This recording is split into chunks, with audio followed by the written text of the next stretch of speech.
Ignacio, welcome to the show. Thank you for having me. Yeah, thanks very much for your time and coming on. If you want to start just by telling us a bit about yourself and Bondex.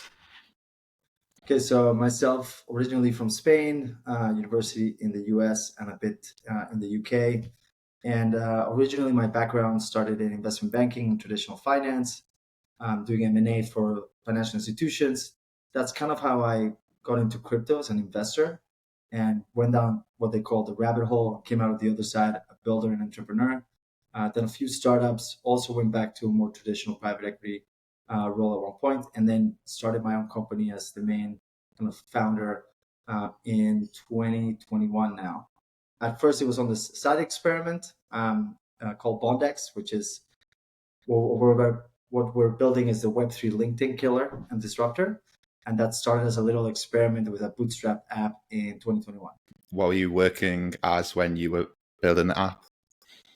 So I was still working in a private equity that did alternative assets related to IP, some film financing, as well as just essentially IP, whether it was music, film, TV.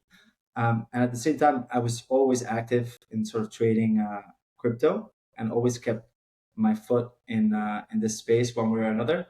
And I had this idea from 7 years earlier when I joined the blockchain startup, leaving banking. We ultimately did that startup pivoted into AI, but it was in the HR space, HR tech space. And that's when I learned really how messed up the labor market is, how archaic all the platforms that really enable the exchange of talent between people, organizations really are, and that Web3 principles and technology could really disrupt and benefit the entire labor market and the global economy. And really comes down to enabling trust, infrastructure that enables better trust between people through reputation. And that's what we're trying to do at Bondex. And it was basically an idea that I couldn't get out. And in the last bull market that happened in crypto, which was around actually 2017, 2018, the jobs market for crypto skills got really, really hot. There was no supply of talent because it was, it's a nascent technology. And people really wanted to, get their hands on it. The turnover was super high as people went from company to company, leveraging those, very sought after skills. And therefore it was just a booming jobs market. So I thought it was the perfect time to put my idea of a basically Web3 professional network to the test. And then we did it as an experiment. Then as it went viral, we realized we had a company in our hands and, we started doing it full time. And so just taking back to your time at HSBC, is that when you got into crypto, when Web3, or before that? Yes, no, it was then, because that's when Ethereum started kind of getting hot. I had come across crypto all the way in university, but not paying enough attention. And I was working in banking. I was in my fourth year in the M&A financial institutions group. And it was kind of by chance, but we did do some research work sometimes for the venture arm of HSBC. And I had heard Ethereum from a few people, heard it enough times, then I forget exactly, but I came across Coinbase, which was really the only exchange. And as I was doing the research for the bank, I just downloaded the app and I bought some Ethereum. Then 6 months later, it had gone up a lot. That drove me to really explore and learn more about blockchain. And I felt like I was going to be missing the next, big tech revolution if I stayed in banking. So that's when I kind of joined a few other people as the first employee of a blockchain company. Could you tell me a little bit more about your time at the blockchain company? Yeah, so what I would say about the time there is I learned a lot of things that I've corrected by now being the main founder. It was a very interesting idea and project called Expert Network, and it was meant to be a freelancer marketplace on chain. And it was backed by a company that did staff or IT staff augmentation and had developed also some basically AI before it became really buzzy, but a simple way of basically rating candidates with opportunities and filtering essentially resumes faster way. Ultimately, the bear market came and we pivoted away from blockchain and the crypto side of things, which I never agreed with because that's what I was really passionate about when I joined the company in the first place. And we focused more on the AI at the time and then ended up exiting that company to another staff augmentation and IT company. So it was a very valuable experience from like being the first employee of something. Um, the structure was a little bit different. It was more like older, more experienced professionals backing it without being as operational. Really great networks. Um, and ultimately, I felt like things were not moving at the speed I wanted. It was backed by another company, so we got to get resources from them. But it also meant that a lot of people were not full time on the project. So that's something I learned and kind of fixed in my, when I had my go at creating my own blockchain company, is no matter what the resources are, people need to be as committed and full time as you can afford from the start. Um, and yeah, that's more or less it. But that's when I learned about HR and basically the labor market. I learned about all the verticals from freelancer marketplaces to permanent recruitment, LinkedIn, professional networks, job portals. At the end of the day, they're all based on a very extractive work model, the factory model that was developed in the 1920s. All these platforms are catering to that. And really the experience and incentives are all towards advertisers, recruiters. They're not really empowering the users. That's why talent platforms and networks in general have the most valuable data per user, but the least amount of engagement out of any social networks. And that's when I really learned that, there was disruption or vulnerability to disruption there. And did you always know you wanted to start a business, or was it something you just thought, right, I've got an idea for a side project, I'm going to see how it goes? I think, I actually know exactly how I transitioned from someone that was very committed to a career in finance and sort of going to the banking route to maybe a buy side, whether it was private equity, to then a hedge fund, and just wanted to be a very successful finance person, which I think society kind of, in a way, gives you this validation or sets these expectations that that is the measure of success. And once you're in finance and you realize you're kind of a small like cog in a big machine, um, you can be disillusioned. That was kind of my case. Once the learning curve kind of dropped off and it became less challenging, I was just adding a bunch of value um, to the company that I did not feel was that impactful. And honestly, I was also listening to way too many Tim Ferriss podcasts on the way to work and after work. And I think in my subconscious, I started thinking like, I think I'm going to get entrepreneurial and I'm going to be an entrepreneur. Then blockchain came about and it was like the perfect, storm of, wanting to take a leap into something new. But at the time, I did not know I wanted to be like a founder or really start a company myself. I just knew I wanted to get entrepreneurial, join a startup. This time around, I was already kind of, in a set space and something I really enjoyed in the private equity. But this was like an idea I had to get out there. I have to prove that I was right to the world. And that's kind of, I think it's a good reason to start a company and become an entrepreneur when you have something to get out there. Um, and yeah, you just can't contain it. You cannot repress it. And can you tell me about how the early days were for that company? The early days for Bondex. So, I mean, it was chaos. We were really bootstrapped. And so we hired a lot of basically a tech team in, emerging countries that were kind of cheaper labor force. Both me and our co-founder have a background in finance, not really kind of software or tech builders. But you kind of learn over time how engineering and software and technology works, which is really funny. If you don't come from that background, you think a bunch of people in a room are coding in a language or with the screens that you don't understand, and that's how software gets made. It's incredible to really, it's like building anything else or a lot of other things. But if you don't have an engineering background or something that is more practical, you have a background in finance, you're kind of used to seeing things high level versus at a granular process level. So it took some time and definitely iterations on learning to know how to drive product. So design, knowing exactly what people need, then product, then iterate based on the customer feedback. So it was really fun to set the vision, create a white paper and a business plan. It's funny when you do that in the beginning of a company because really you're just putting your finger in the air and trying to showcase you as a team and as a vision and how committed you are to potential investors and whoever, would be interested in participating or contributing one way or another. And so that was really, really fun. And then we launched the app, which would break all the time. And it was as cheap as possible, but it was incredibly viral. So it was basically a test to see would there be demand for a Web3 LinkedIn? And it started growing. We sent it to a few friends. And I remember the first week, it got something like 7 downloads organically, which a lot of companies would kill for to have that level of downloads through paid advertising. And then in the first year, once we were approaching something like 1 million downloads, I was like, okay, this is really a company. Now we need to use this kind of concentration of users to go build, expand utilities. And you cannot do that part-time. I need to go raise funding. And I have, at least an MVP, or I have a little beta product already out there that shows traction and conviction. And that's when we basically started the company full time. And my co-founder joined.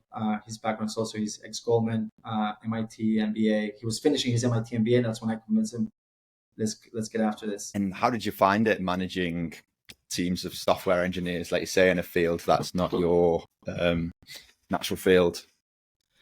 Well, one piece of advice I would give any other founder if they're going in the technology space is probably try to basically finding your founding team is kind of a dating game. And if once you're more than two, there's probably going to be some potential. There could be fights and stuff like that. So always have good co-founder agreements in there, but find a technical co-founder if you can, or at least a fractional CTO that you can trust, because you're going to save yourself a lot of time and money. It was a big learning curve, and we've essentially gone through 3 CTOs at Bondex until we found the right one. And it's not just it's the cost of time, not just like monetary value, but time is everything in a startup, right? Time, you go to market, the traction. So that's one of my, I guess, biggest regrets or biggest lessons from, being an entrepreneur with a company that's now reached, I guess, Series A level equivalent in it's crypto, so it's a bit different, but in traditional venture world, is for sure, have some, someone that is very like convinced about the vision, wants to execute it with you, and has the technical chops to do it on like hands-on. He will build a prototype himself and get it done. That's what I would recommend. And in terms of funding, how did you go about this? So the beginning of the funding was once we had a bit of a proof of concept and traction. It started with our friends and family and fools, as they said, right? The FFF round. So it was really tapping into our own networks. This ranged from literally my friend who did not understand crypto and was like, I believe in you, and would throw in a small ticket, to more prominent angels and things like that. And it was really literally our own networks were the pre-seed. Also, this was peak or the end of the bull market. So prices and valuations were nuts. And demand for the projects was very high. But we did not go for the VCs yet. We wanted to be further along. But that first round was friends, family, and fools. Essentially, very blessed that everyone kind of gave us a chance, and we had good networks of people that were able to throw checks from 5, 10 up to 50.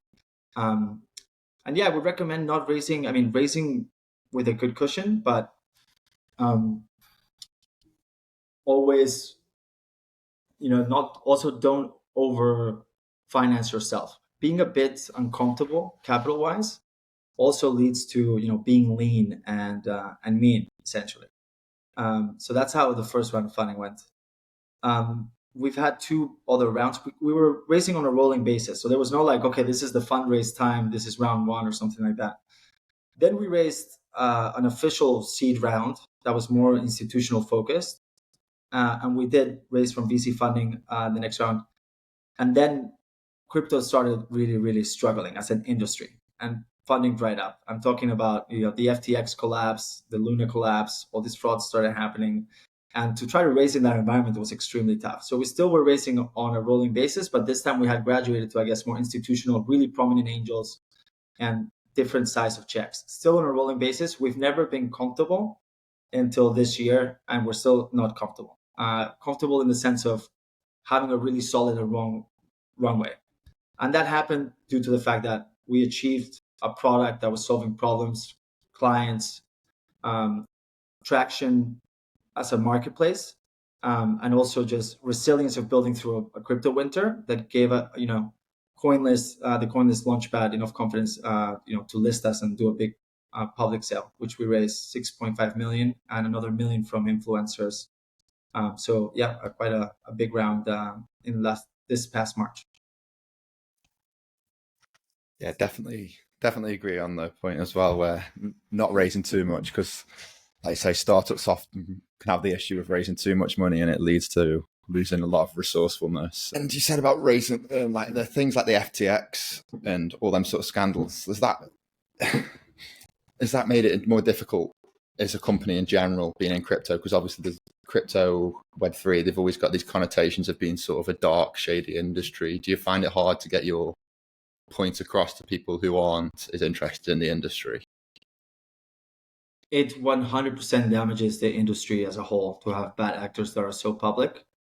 When you put it into perspective, and I'm obviously biased, but the big financial scandals of the big banks are pretty much just as bad. Or not to talk about traditional venture things like Theranos, right, which were like affecting people's health, right? And it's essentially it's a bit enabled by VCs and the people who back them more than also almost blaming the company itself. But yes, okay, we've had a lot of bad actors in Web3. The industry started as basically also a mechanism for illegal transactions in the dark web and things like that.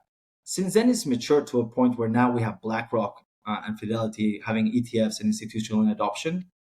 But you're still confined when you're selling and growing to a bit of the Web3 industry in itself. What I'm looking for as an industry as it matures now is the use cases and companies that have wide adoption to the entire market. And that means being easier to use. Now, all these bad actors make it more difficult for legit companies and good projects to do that. Because again, you have that consumer skepticism, as you mentioned, that does happen. Luckily, I think people have somewhat short memories. That's probably because of the overabundance of data and news that is always fed to us. And so I think that also when people are making money and having gains, then they also have it even shortens their memory even more, right? So as Bitcoin has increased in price since that time, that kind of washes over a little bit in terms of reputationally, but I think we're still a long way from having retail and mass adoption happen, and that needs to be through better transparency and regulation in the entire industry. So I'm really hoping that the US, basically takes the torch, gives a proper regulatory framework, and that will help companies be, higher quality in terms of, the security that they have and the way that they carry themselves and they operate. To go back to your point on Theranos and companies like that, there's so many companies that are often going through scandals and they seem to get forgotten a lot faster than crypto, whereas anything that happens with crypto sort of sticks. So yeah, I can definitely understand your point there. And what's your goal for the business? Like, where do you see it going in the short term, medium term, long term, and in terms of like reaching mass adoption as well? A big question. In the short term, the goal is more on-chain features and adoption. So in our particular use case being Web3 LinkedIn, one of the things that the blockchain, and you got to separate blockchain and crypto. Like crypto is blockchain, but blockchain is not crypto. Blockchain is a technology you can apply to many, many use cases to improve things. In our case, starting to move resumes or your professional profiles on chain is very useful because you can validate skills, credentials, and even your reputation in Web2 socials and existing job platforms like Upwork.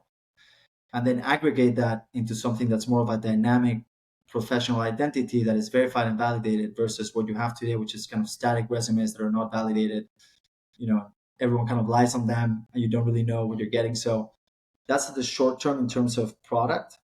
Then business wise, we opened the job marketplace in January. We scaled it to now over $250,000 worth of bounties and 60 jobs available.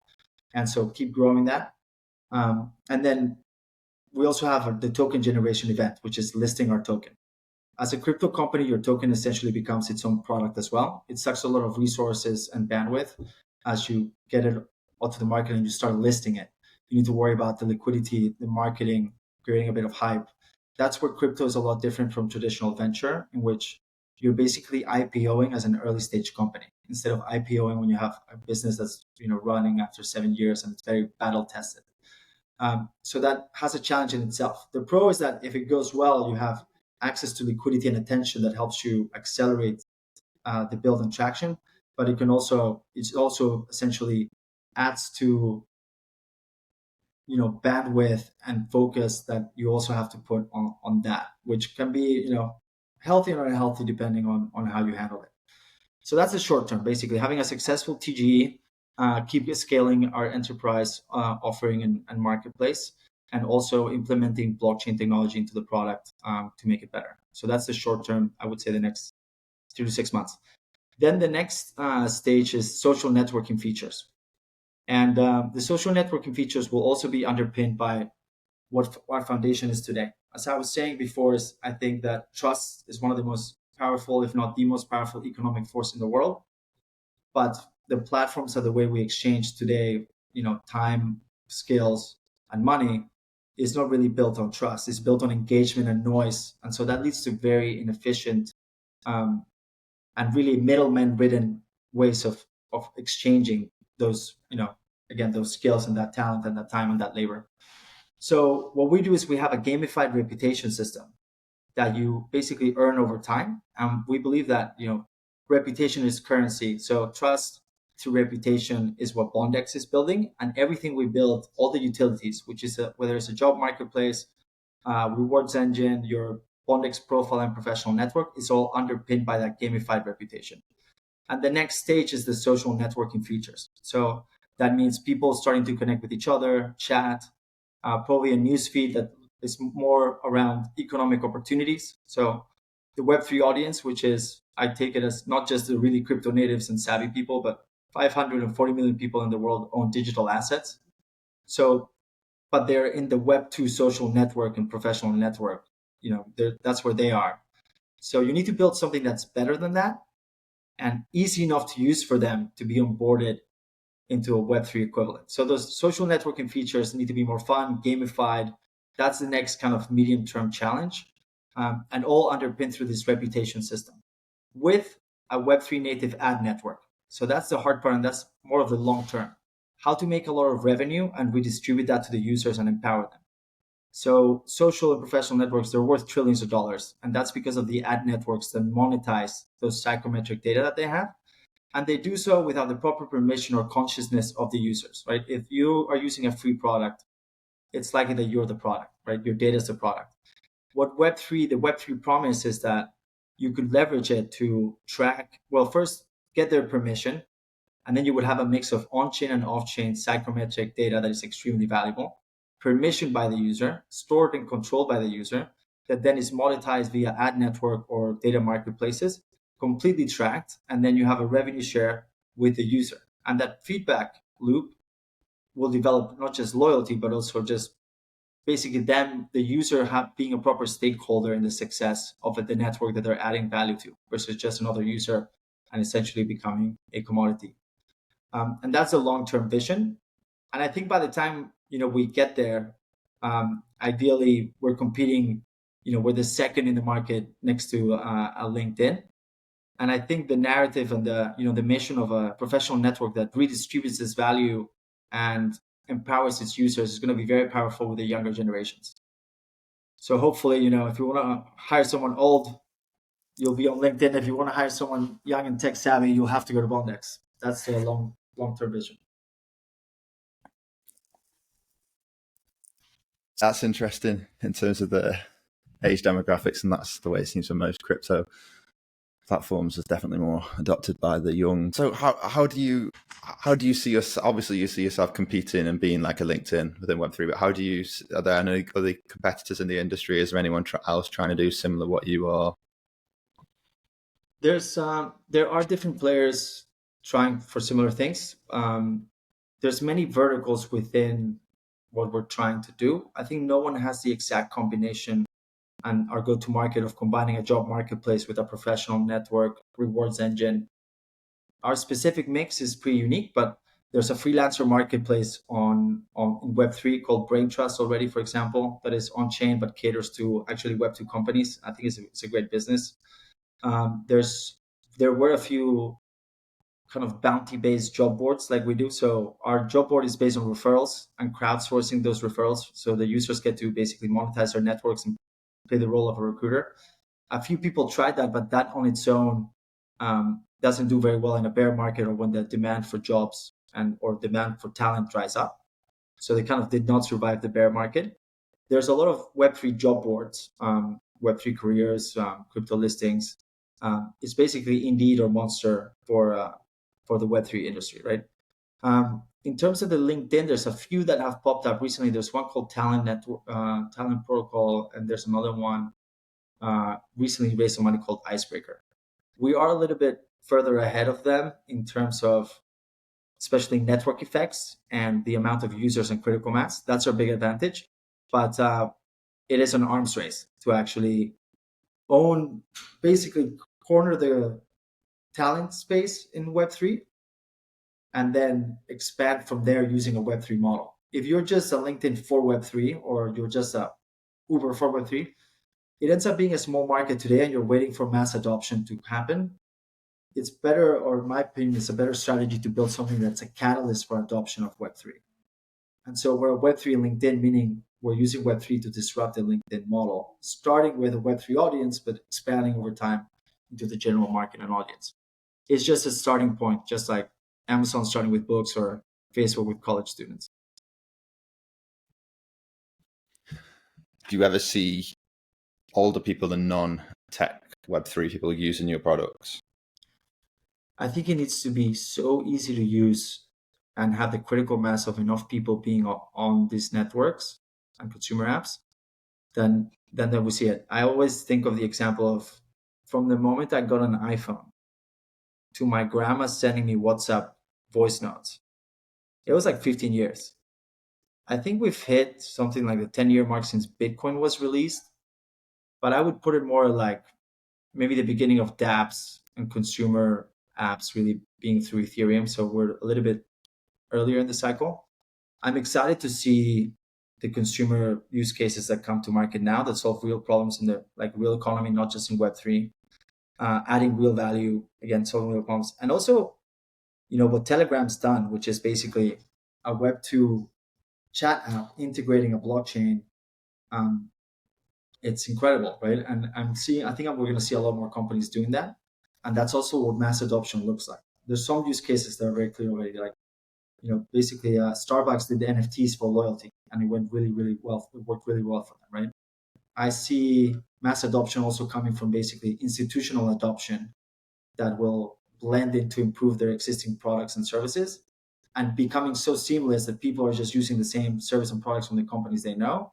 And it's on a blockchain and they don't even know. So I think that's what it looks like. It's a mix of new use cases and innovation from startups and builders, and also the institutional kind of adoption of blockchain. Yeah.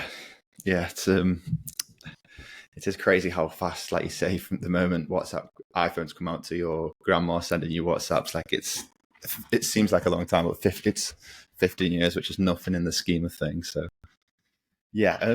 What would you say out of most things you've done at the business, like what's the most difficult thing you've done or the potential most difficult barriers you see in the future? I mean, the most difficult thing I think out of being an entrepreneur in general is having enough conviction and resilience to always keep going, no matter, because your job is essentially being punched in the face and being told no 90% of the time. But you having the conviction that you just need one yes. And a lot of times, you can have doubt and, you have like a game-changing opportunity for the company and that door closes. You just got to keep faith that, another window will open and you got to fight until the very end, until there's nothing left to fight. So I think the most difficult thing is, just having that mental health of, being completely delusional about the success of your company to the point where, having that job, you're capable of resisting that. In terms of challenges that I see for the company, one is competition. As I said, is definitely an arms race to corner the Web3 talent market and space. And there's some big backers out there and large companies that are backing some of these projects that we're going to go up against. Long term, what we've been talking about, I think, is one of the biggest challenges. If you're a Web3 company, how do you onboard the masses without scaring them, right? Or not scaring them is the wrong word, how to become appealing enough to the general mass market being a Web3 company. That's going to be, I think, the challenge long term. You say entrepreneurship has been punched in the face constantly, which I can certainly attest to. How regularly do you feel like you are being punched in the face, metaphorically speaking? Like, is it regular where you think, oh, this couldn't work, or how is it day to day for you? I mean, it's definitely it's evolved as the company has also grown and developed, right? In the beginning, you're basically juggling all these hats and things at once that you don't even have that much time to really think about it. You're just rolling with the punches in everything. Then I think as the company grows a little bit and you start having people taking care of different verticals and departments, marketing, BD, tech, product, whatever it is, and finding those good people is really important so you can delegate on them. But then I believe that the job of a good CEO is essentially not micromanaging everyone, but knowing how to delegate well and solving problems. So going to solve the most pressing and important problems of the company in any department, and that's basically getting punched in the face because your job is putting out fires, right?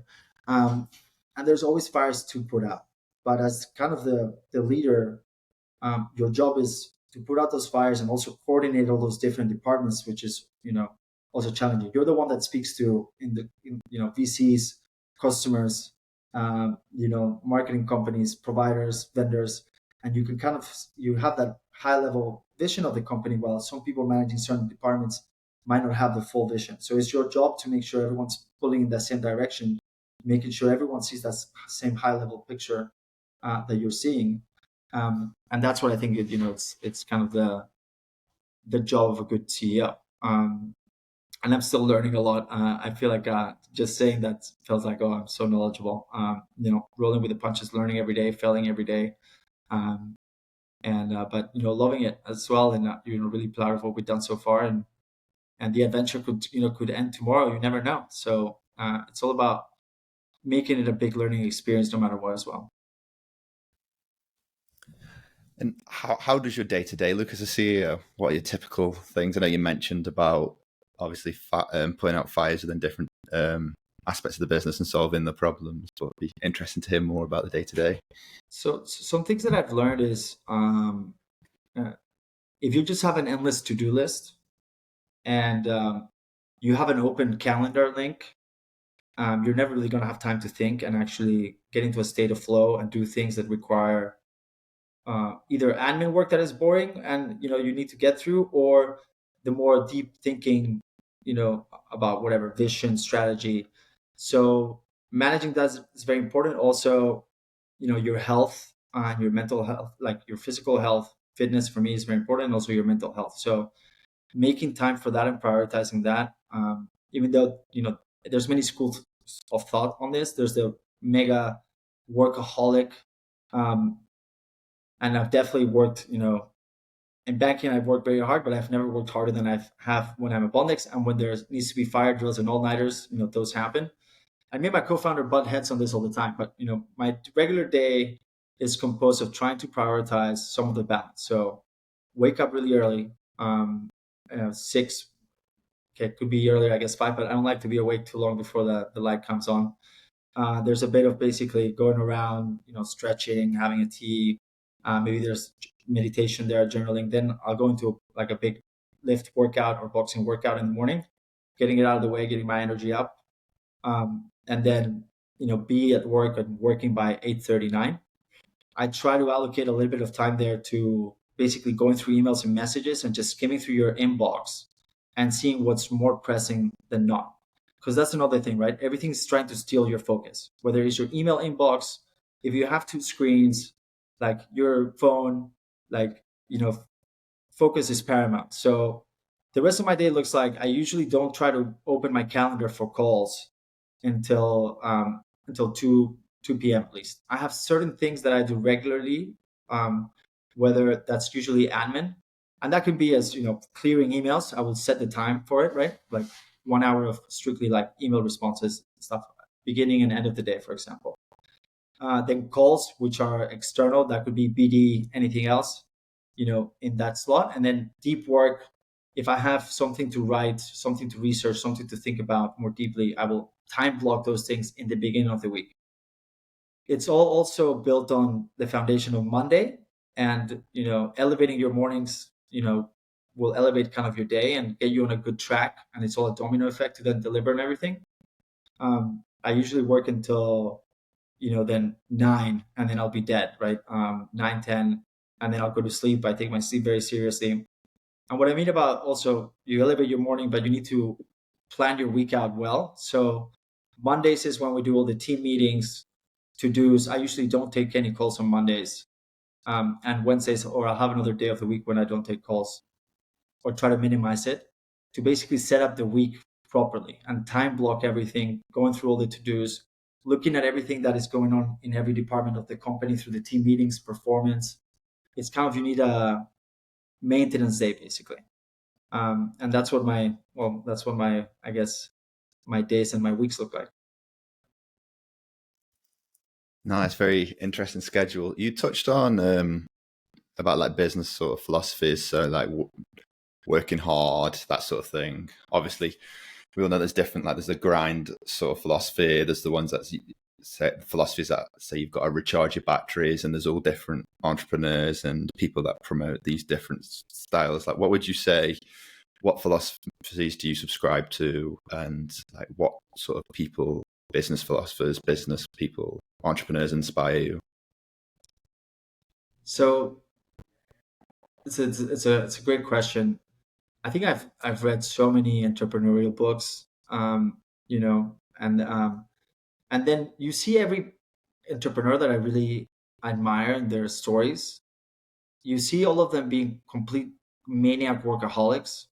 Like Sam Altman got scurvy, like malnutrition in his first startup. He was working so hard. Now, if you ask all of these super successful guys how they would do it, they will tell you that they would do it with more balance on their health and everything else. And that was their conclusion, in my view.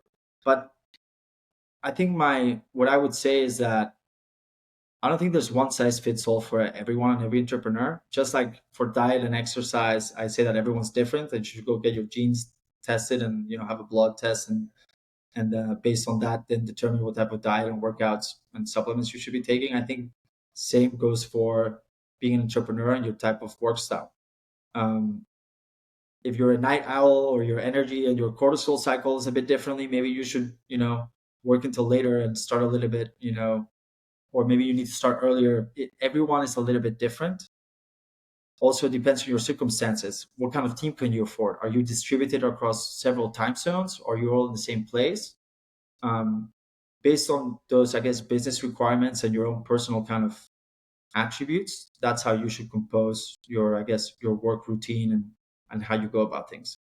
But yeah, I think if you listen to every guy, they're all complete maniacs. So that tells you, okay, well, then maybe you're from that privileged position that you should take care of yourself, but you didn't, and that's how you got to where you are. So it's difficult to know what's right. Certainly, yeah. The right is all relative and dependent on the individual, like you say.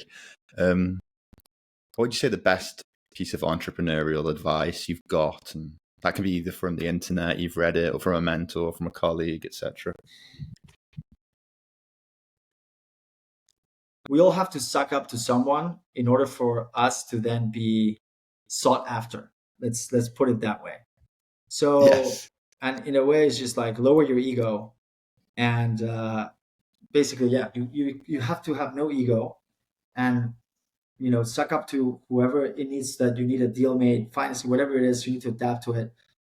Have no ego about it, and that's how then you will generate basically from another, later on, that having a flip side and you being kind of the one sought after. Another good piece of advice is you never know where something is going to come. Opportunities will come through. Like, talk to people in the elevator, talk to people in the line of the checkout of the supermarket. Be super open.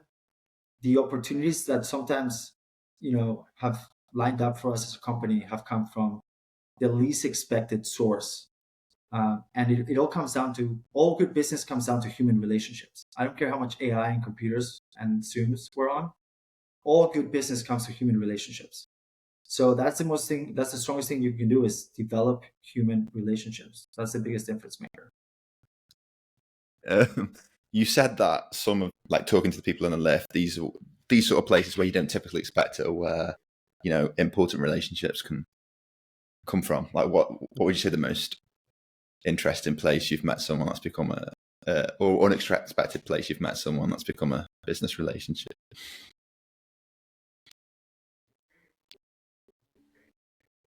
I mean, going out, although I don't really see that as a good networking way to go about it. My fiance always says that, like, I'm always on. I'm always kind of alert.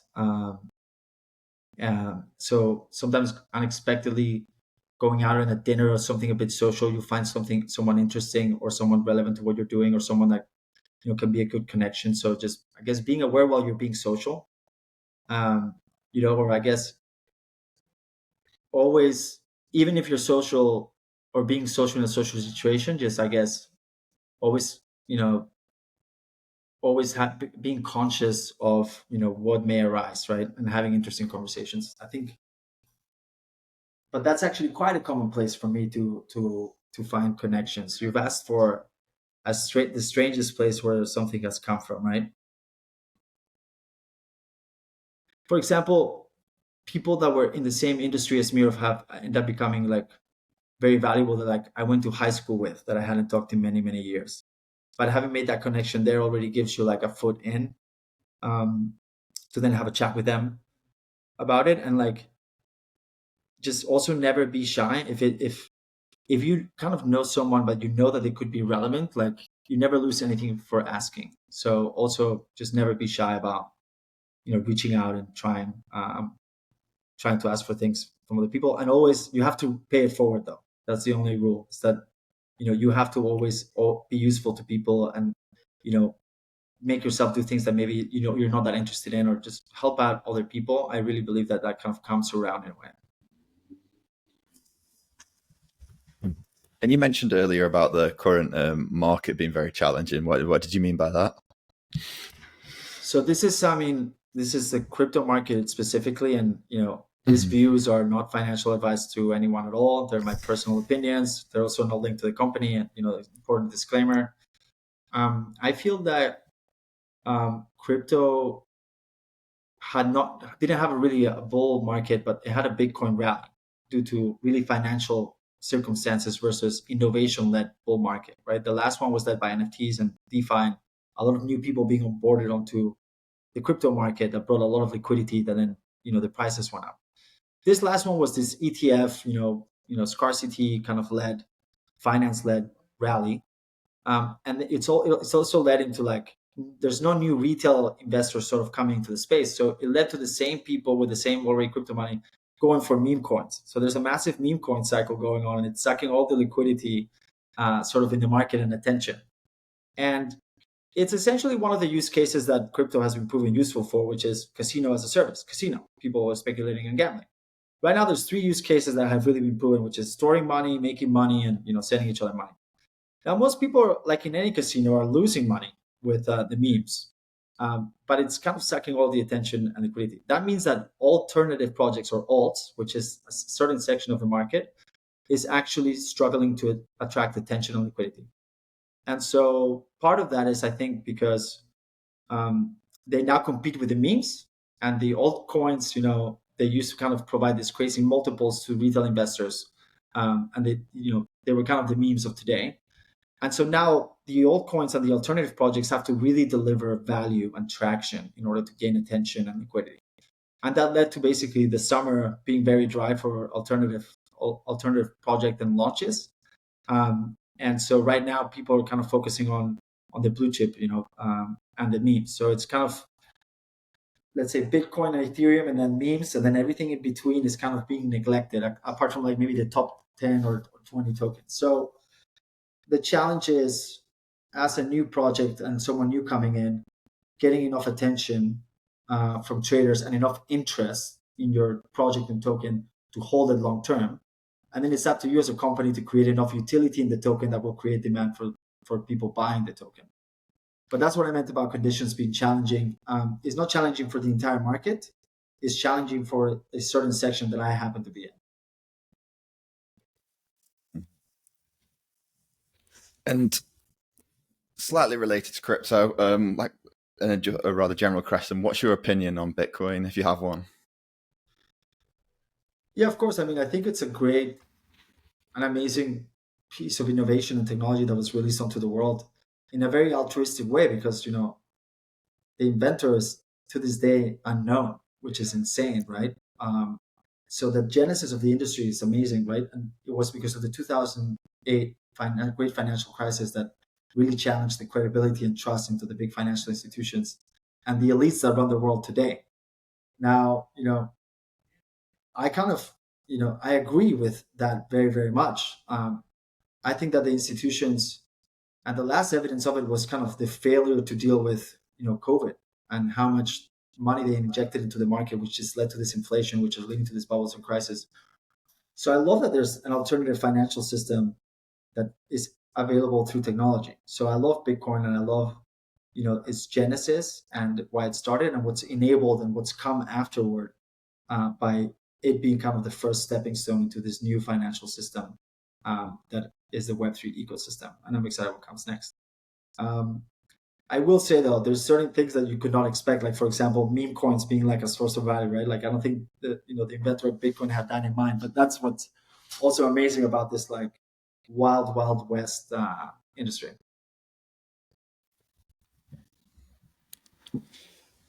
And moving on from that, so if you like, and looking at it from a learning perspective, like how do you personally like to learn new things? Like if you say you want to learn about something in Web3, or you want to learn a topic, do you prefer books, YouTube courses, apps? I think I have like a mix of sources of information, depending on what it is. I think to keep up on crypto specifically, I have a very nice newsletter called Milk Road that I quite like. That keeps me alert of the latest trends and the things on a daily basis. Always read that to kind of really stay attuned to what's going on the latest. In terms of general world news, I listen to the All In podcast every Monday. Comes out over the weekend. I'll do that while doing some cardio or something. In a world in which the news have become so polarized to the point where people are living in different realities depending on their political inclinations, it's really hard to know what's true and what's not. And the All In podcast, which is it's for very, very smart tech guys, that are not in the same don't have the same political views, same backgrounds, races, and they all debate every subject that is kind of news, from science to politics to the economy to the stock market to whatever it is, to VC, all the subjects I'm interested in basically. But they debate it, so you end up with a very good perspective on the news, because you see several points and then you kind of get to decide on what you agree with. And the law used to be in America that when you presented the news, you had to give both sides of things, and then a law got passed to repeal that, and that's how we ended up with Fox News and CNN. So I think in terms of news, that's how basically long form content and podcasts have become, like the one I'm on now, have become a great source of truth. And then in terms of books and learning, so I used to have always like self-help books next to my nightstand, but now I have always science fiction and something relaxing that helps me go to sleep. So I have a mix of basically physical hardcover books that I'll read a little bit in the morning, just 30 minutes to get into that habit, or also now a lot of audiobooks that I listen to while I run or do some cardio. And that's the other thing. I always try to get like 10,000 steps in. So I'll go take calls, like walking from a park, and in between a call or something else, I'll listen to a bit of an audiobook. So that's also a great source. So just to sum it up, podcast, curated news feeds, audiobooks, and physical books. That's great. No, really interesting overall. That's all for the podcast. So All right, yeah, it was great to have you on. Thank you. Thank you very much.